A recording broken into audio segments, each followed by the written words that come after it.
Good morning, good evening, or good afternoon. Welcome back to Behold God's Word. My name's John Dunn, and today, I was going to do a live, but I want to know how many of you would actually want a live? How many of you would like to have open and respectful conversation about God or your view of things versus the biblical narrative, or the biblical worldview of things? How many of you would actually want to stop by and engage in that? How many of you would actually like to have your questions maybe answered, or at least we can agree to disagree at the end of it, or we just grow, because I believe that relationships is what helps us grow. Okay, so we grow in our relationships.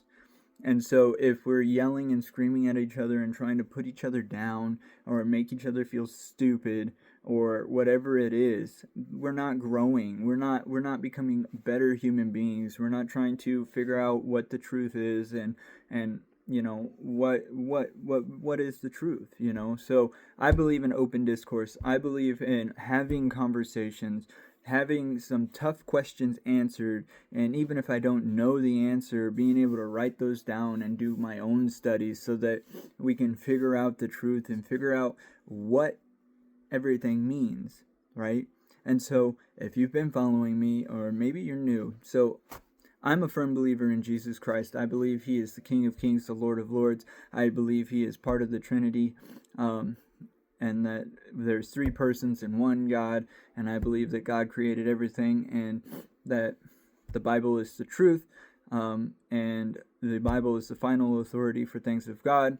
So if you have questions, if you have comments, if you have challenges, or you've got things, you're diving into the Bible yourself and you can't figure out some of these things, comment them, or let me know that you want me to go live, and I will try my best to answer these questions in real time, with nothing but my digital Bible open and maybe some notes that I've taken over the years. But we need to have open discourse with each other. We need to have these conversations. As Christians, we need to not be afraid of these conversations, okay?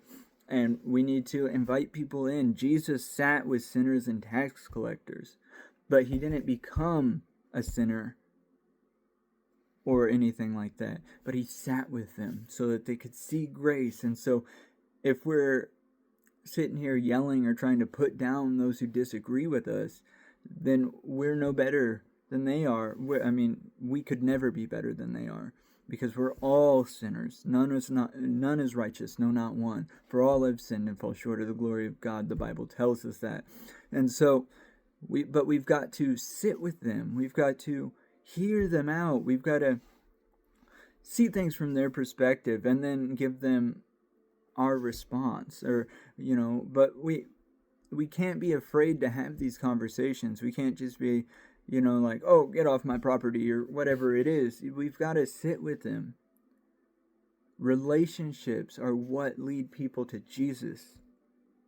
It's not you sitting there giving them a sermon or a lecture.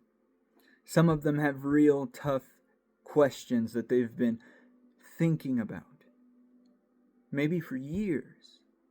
And we as Christians, we as followers of Christ, have to do a better job of getting into the mud and sitting with them and having these conversations. Jesus didn't turn anybody away.